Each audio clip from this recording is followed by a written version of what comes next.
ఇదిగోండి ఈరోజు పన్నీర్ బిర్యానీ ఎలా చేయాలో చెప్తాను చూడండి. ఇదిగోండి బాండీలు పెట్టి ఆయిల్ వేసాను. ఇదిగోండి పట్టా, లవంగం, ఏలక్కాయ, సోపు అన్నీ వేసుకుంటున్నాను. కొంచెం వేసానండి, ఎక్కువ వేయలేదు. ఇదిగోండి కరివేపాకు వేసుకున్నాను, ఉల్లిపాయలు వేసేసుకున్నాను. ఇదిగోండి ఉల్లిపాయలు వేస్తా ఉంది చూడ. ఇప్పుడు సాల్ట్ వేసేసుకున్నాను. ఇదిగోండి ఇంకొక బాండీలు పెట్టి ఆయిల్ పోసి పన్నీర్ వేసుకున్నాను.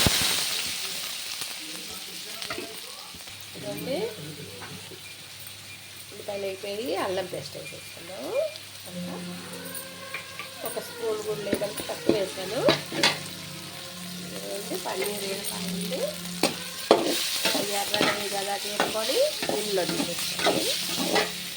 పన్నీర్ వేస్తూ ఉంది, ఇందులో కూడా కొద్దిగా సాల్ట్ వేసేసుకున్నాము. ఇదిగోండి ఉల్లిపాయలు వేగిపోయి టమాటాలు వేసేస్తాను. టమాటాలు ఎక్కువ వేయమండి, కొంచెం వేస్తాను. ఒక టమాటానే ముద్దగా వచ్చేస్తుంది అన్నము, అందుకని టమాటాలు ఎక్కువ వేయలేదు. టమాటా ముక్కలు వేసుకునేది. ఇప్పుడు పచ్చిమిర్చి వేసేసుకున్నాను చూడండి. పచ్చిమిర్చి 4 పచ్చిమిర్చి నుంచి. ఇదిగోండి ఇప్పుడు కారం వేసేసుకుందాం.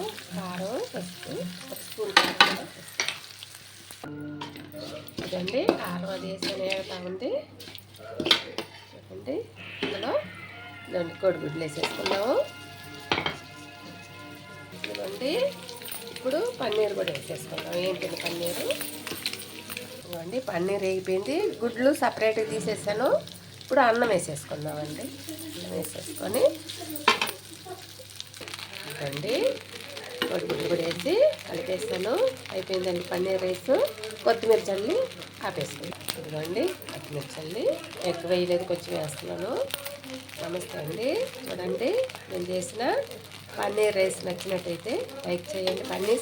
పన్నీర్ ఎగ్ రైస్ అండి. లైక్ చేయండి, షేర్ చేయండి, సబ్స్క్రైబ్ చేయండి.